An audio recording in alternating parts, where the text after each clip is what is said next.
مولانا کا عمران خان سے بڑا اختلاف رہا اور مولانا نے اب بھی ہے ان کو سارا کچھ کہا، لیکن ہم نے یہ دیکھا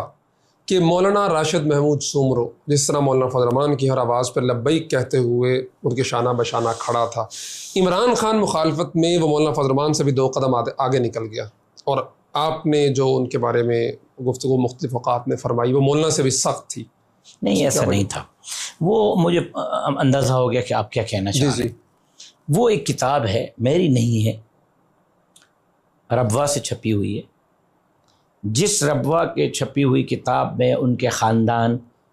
کے شواہد اس میں مل رہے ہیں، ننہال اور ددیال کے شواہد مل رہے ہیں کہ وہ غلام احمد قادیانی کے پیروکار تھے۔ میں نے اس پس منظر میں گفتگو کی تھی کہ قادیانی کے پیروکار اور ساری چیزیں، تو میں نے جو بھی باتیں کی وہ ثبوت کے ساتھ کی۔ ہم نے جو باتیں کی، ہم سے پہلے یہی باتیں جو ہے وہ حکیم سعید کر چکے تھے، یہی ہم سے باتیں پہلے ڈاکٹر سرار احمد صاحب کر چکے تھے، یہی ہم سے پہلے باتیں جنرل حمید گل صاحب کر چکے تھے، لیکن ہمارے بعد اب یہی باتیں پاکستان کی فوج کر رہی ہے، یہی باتیں آج پیپلز پارٹی اور نون لیگ کر رہی ہے، یہی باتیں آج ایم کیو ایم کر رہی ہے۔ کوٹ اینڈ کوٹ کر دیتا ہوں، آپ نے عمران خان کے والد کا تذکرہ کیا، تقریر میں نے وہی کہا نا کہ نکاح کا جو ناجائز ہونے کا وہی نا کہ بھائی جب آپ ایک بندہ جو ہے وہ رسول اللہ صلی اللہ علیہ وسلم کے ختم نبوت سے ہٹ کے غلام احمد قادیانی کا پیروکار ہے تو اس کے بعد اس کے نکاح کی شرعی حیثیت کیا رہے گی؟ آپ مجھے چھوڑے نا کسی دارالفتہ سے فتویٰ لے لینا، ایسا مولانا نے میں اس بحث میں نہیں آتا نا، میں مفتی نہیں ہوں، آپ کسی دارالفتہ میں چلے جائیں، دارالفتہ سے فتویٰ لے لیں۔ ہاں، مولانا نے تو ابھی 26 آئینی ترمیم کے موقع پہ ملاقاتیں سارا کچھ ہو گیا، یہودی ایجنٹ کو سیاسی بیان کہہ دیا تو بیک سٹیپ ایک قسم کا لے لیا، تو آپ بھی لیتے ہیں؟ ایسا نہیں، مولانا صاحب نے کہیں بھی اس کو سیاسی بیان کہا نہیں کہا ہے، نہیں، میں آپ کو عرض کرتا ہوں نہیں کہا ہے، رپورٹ ہوا تو غلط ہوا ہے، مولانا صاحب نے نہیں کہا۔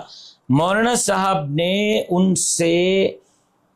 وہ چونکہ پہلے چل کے آ گئے، اسمبلی بن گئی، مولانا صاحب نے فیصلہ کر لیا کہ ہم نے اپوزیشن میں بیٹھنا ہے، انہوں نے کہا کہ جی ہم وزیر اعظم کا الیکشن لڑ رہے ہیں، ہم اسپیکر کا ڈپٹی اسپیکر کا الیکشن لڑ رہے ہیں، آپ ہمیں ووٹ دے دیں، اس کے لیے وہ گھر پہ آ گئے۔ جب آ گئے تو مولانا صاحب نے ان کو کہا کہ جی آپ کے اور ہمارے درمیان ایک دیوار حائل نہیں، ایک پہاڑ حائل ہے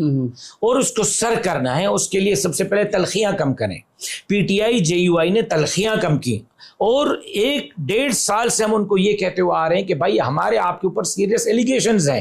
اور اس کے جواب میں آپ کی ہمارے اوپر سیریس گالیاں ہیں، یا تو آپ ہمیں ثابت کریں کہ ہمارے الزامات غلط ہیں، ہم رجوع کرتے ہیں،